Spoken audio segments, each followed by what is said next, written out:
So, am I the only one who feels like when people decide to remake or reboot an original film, they tend to forget about the first film and focus mainly on this? So when I think about these films, I put them in three categories: remasters, remakes, and reboots. So the first one being a remaster, I wouldn't say is as much for money as it is to fix a lot of the errors that appeared in the first release of the film. Before George Lucas sold everything he owned to Disney, he liked to go back to the original trilogy and fix things that didn't seem as good in the original cut. So kind of like how they switched out that random guy with Jabba the Hutt, or how Hayden Christensen appears in a movie 4 years before he was born, or how they needed to put more of that CGI and louder music to the Jabba the Hutt palace scene. Yeah, that one. Now, a remake, on the other hand, is completely different. A remake is almost like a retelling of the original story. Disney does this a lot in their original stories, like A Lion King, Aladdin, Jungle Book, if you're into that kind of thing. It's a pretty simple concept. And finally, then there's a reboot. Now, a reboot is completely different. A reboot can be almost like a retelling or even a sequel to the original movie. Now, this can include movies like the Planet of the Apes reboots they were doing a few years back, Jumanji, Welcome to the Jungle, Ghostbusters 2016 was a thing. Anyone else remember that? None of my friend ghosts! Ow, that's gonna leave a mark! The power of pain compels you! Ow! It just feels like over time they're finding more and more films to reboot. Like, why do we need these? Did we really need a Wizard of Oz reboot? Did that really need to happen? Everyone I ask, including myself, will say Jurassic World was a good movie, and then they went and made Jurassic World Fallen Kingdom, which just wasn't as good.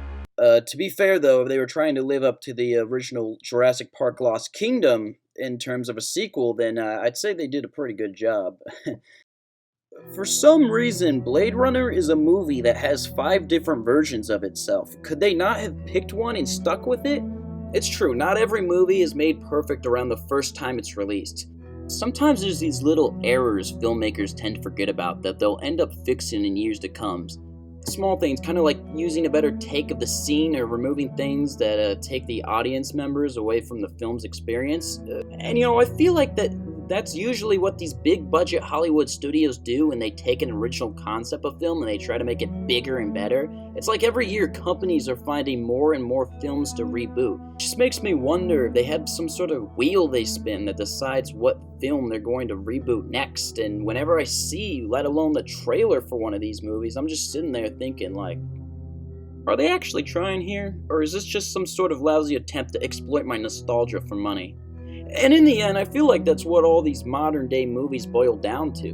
None of these people are making movies because they enjoy making movies. They make movies because they know it makes money. Don't get me wrong, I'm not saying that all modern day films are just one huge cash grab. I know there's still filmmakers out there making films because it's what they enjoy, and in most cases, these people are the ones who end up making universal masterpieces. And I can't help but wonder if some high-paying studio will bribe them 20 years from now to do a reboot where all the characters are now female, or they title the movie to match the title of the Guns N' Roses song they decide to use in the movie. On a final note, I'd just like to say a few things. Whenever you begin to think the new Star Wars sequels are bad, just remember before Lucas sold out to Disney, Star Wars Detours was like an actual thing they had plans of making. If it's a Leprechaun sequel with anyone other than Warwick Davis, I'm just not gonna watch it. If the original source material for the reboot was bad to begin with, then ultimately I don't think it matters if the reboot is bad.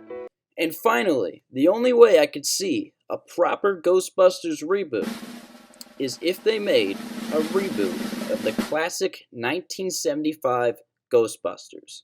It was the one they made before Dan Aykroyd bought the rights. Anyone remember that one?